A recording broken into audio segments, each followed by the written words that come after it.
প্রিয় ষষ্ঠ শ্রেণীর ছাত্রছাত্রীরা, সবাইকে আসসালামু আলাইকুম। আমি আজকে ষষ্ঠ শ্রেণীর বীজগণিত 4.3 পর্ব 7 নং অঙ্কটির সমাধান করব। তো দেখো, এখানে লেখা আছে একটি খাতার দাম x টাকা, একটি কলমের দাম y টাকা এবং একটি পেন্সিলের দাম z টাকা হলে তিনটি খাতা ও দুইটি কলমের মোট দাম কত? তাহলে এখানে আমরা কি করব, আগে তিনটি খাতার দাম বের করব আর দুইটি কলমের দাম বের করব। বের করে এই দুইটি রাশি যোগ করে দেব। তাহলে আমরা তাই করি। এখানে 9 নং অঙ্কের সমাধান। তাহলে এখানে আমরা কি করব, তিনটি খাতার দাম বের করবো আগে। তাহলে একটি খাতার দাম দেওয়া আছে কত, x টাকা। তাহলে আমরা লিখি যে একটি খাতার দাম কত, দাম সমান x টাকা, তাই না? তাহলে আমরা কয়টি খাতার দাম বের করব, তিনটি খাতার দাম। অতএব তিনটি খাতার দাম তাহলে কত হবে, বেশি হয়ে যাবে, অর্থাৎ 3x টাকা, তাই না? আবার একটি কলমের দাম কত, একটি কলমের দাম দেওয়া আছে y টাকা। তাহলে কি একটি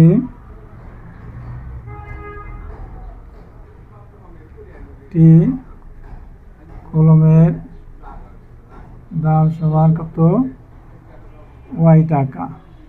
তাহলে কয়টি কলমের দাম বের করব, দুইটি। তাহলে অতএব দুইটি কলমের দাম কত হবে, বেশি হবে, তাহলে 2y টাকা। এখন আমরা কি করব, এর মোট দাম, মোট দাম মানে কি, যোগ করে দিতে হবে। মোট দাম মানে যোগ করে দিতে হবে। তাহলে আমরা এই পাশে যোগ করি। তাহলে আমরা লিখতে পারি অতএব মোট দাম তাহলে কত, মোট দাম সমান আমরা লিখতে পারি এখানে 3x প্লাস 2y টাকা। তাহলে 3x প্লাস 2y টাকা, এটাই হলো কোন অঙ্কের অ্যান্সার। তা আমরা এটা এখন মুছে দিই, দিয়ে আমরা খ নম্বর অঙ্কটির সমাধান করব। এটা আমরা মুছে দিলাম, যেহেতু আমার জায়গা কম। তাহলে আমরা এখন এখানে খ লিখি। খ নং অঙ্ক কি দেওয়া আছে, 5টি খাতা ও 8টি পেন্সিলের মোট দাম থেকে 10টি কলমের দাম বাদ দিলে কত হবে, বীজগাণিতিক রাশির মাধ্যমে তা প্রকাশ করতে হবে, তাই না? তাহলে আমরা কি করব, পূর্বের মতোই আমরা কি করব, 5টি খাতার দাম বের করব। তাহলে এখানে লিখতে পারি যে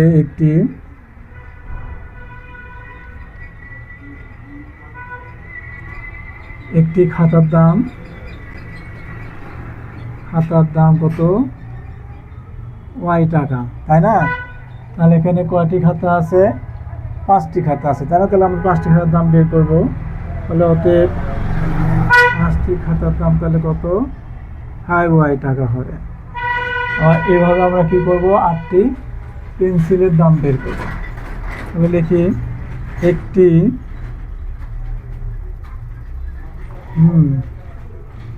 পেন্সিলের দাম কত দেওয়া আছে, একটি পেন্সিলের দাম কি দেওয়া আছে, z টাকা। তাহলে আমরা z টাকা লিখলাম। তাহলে কয়টি পেন্সিল, 8টি পেন্সিল। অতএব 8টি পেন্সিলের দাম তাহলে কম না বেশি, বেশি। তাহলে আমরা গুণ করে দেবো 8z টাকা, তাই না? এখন আমরা কি করব, এই যে মোট দাম থেকে 10টি কলমের দাম বাদ দিতে হবে। 10টি কিসের দাম বাদ দিতে হবে, কলমের দাম। তাহলে আমরা 10টি কলমের দামও আমরা বের করে নিতে পারি, তাই না? তাহলে আমরা লিখতে পারি কি, একটি কলমের দাম কত টাকা, কলমের দাম কত দেওয়া আছে, y টাকা, তাই না? ঠিক খাতার দাম এক্স টাকা। এটা ভুল হয়েছে, এখানে আমরা এক্স লিখে দিব, এখানেও এক্স।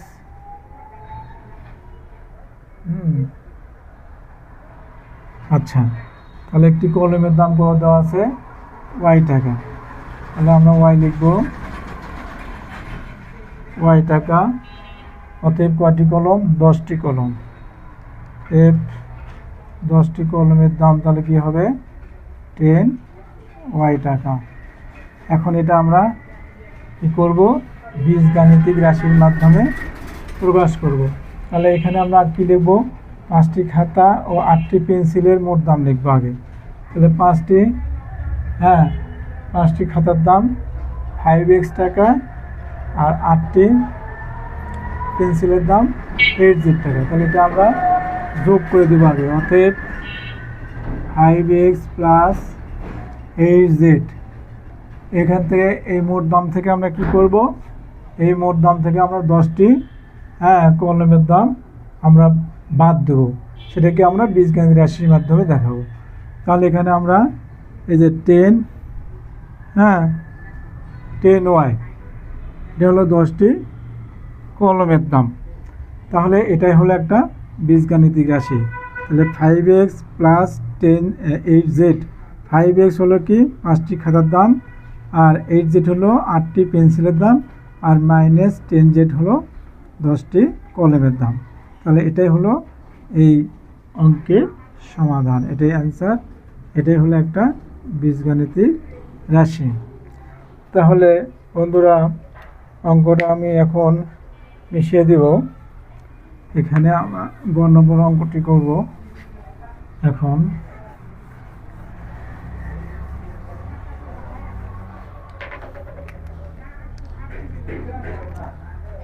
আচ্ছা, গ নম্বর অঙ্কে কি দেওয়া আছে? এখানে দেওয়া আছে কি? 3x minus 2y plus 5z দ্বারা কি বোঝায়?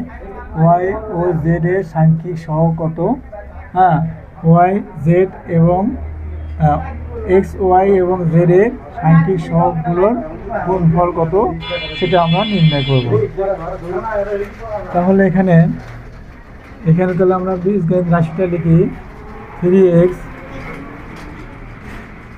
3x minus 2y plus 5z এর দ্বারা আমরা কি বুঝি? তাহলে এটাকে আমরা লিখব যে x এর 3 গুণ থেকে y এর 3 গুণ থেকে y এর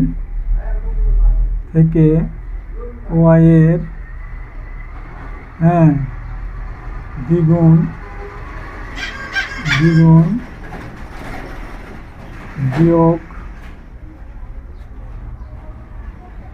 বিয়োগ ফলের সাথে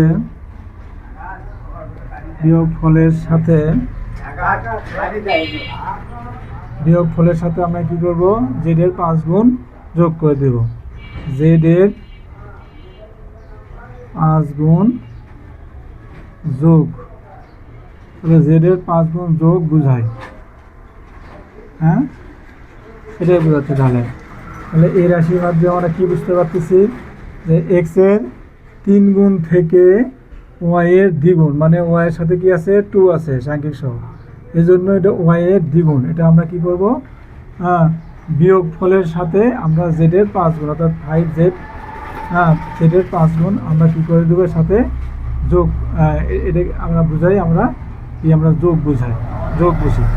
তাহলে এটা আমরা এই রাশির মান আমরা এভাবে নির্ণয় করলাম। এটা আমি মুছে দিই এইটুকু। এখন y ও z এর সাংখ্যিক সহগ কত? তাহলে আমরা এখন y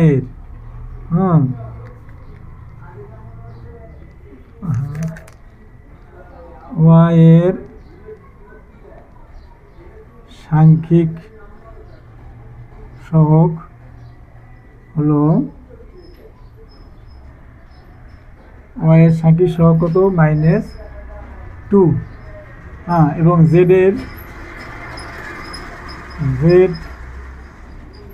এর সাংখ্যিক সহগ হলো কত? z এর সাংখ্যিক সহগ কত? 5। ঠিক আছে। তাহলে এটুকুর অ্যান্সার আমাদের হয়ে গেল। ওয়াই ও জেড এর সাংখ্যিক সহগ কত, হ্যাঁ এটা আমরা বের করে দিলাম। এখন কি করব আমরা, এক্স ওয়াই এবং জেড এর সাংখ্যিক সহগগুলোর গুণফল নির্ণয় করব। তাহলে এখানে আমরা এটা মিশিয়ে দিয়ে লিখতে পারি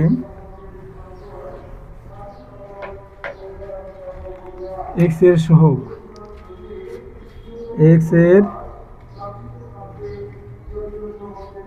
সাংখ্যিক সহগ কত, এক্স এর সাংখ্যিক সহগ 3, তাহলে আমরা 3 লিখলাম।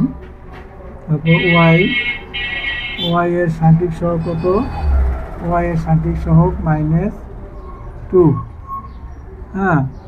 তারপর জেড এর সাংখ্যিক সহগ কত, 5।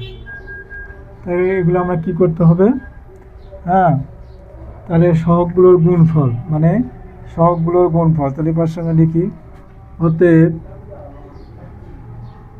সহগগুলোর গুণফল কী কী হয়, তাহলে 3 × -2 × 5, তাহলে গুণ করলে কত হয়, প্লাস মাইনাসে মাইনাস, 3 × 6, 5 × 6 30, তাহলে এক্স ওয়াই জেড এর সাংখ্যিক সহগের গুণফল -30, এটাই হলো অ্যান্সার। তো বন্ধুরা, এ পর্যন্ত আমার 40 নং অঙ্কটির সমাধান হয়ে গেল। এখন আমি শেষ করব, সবার সুস্বাস্থ্য কামনা করে শেষ করছি। আসসালামু আলাইকুম।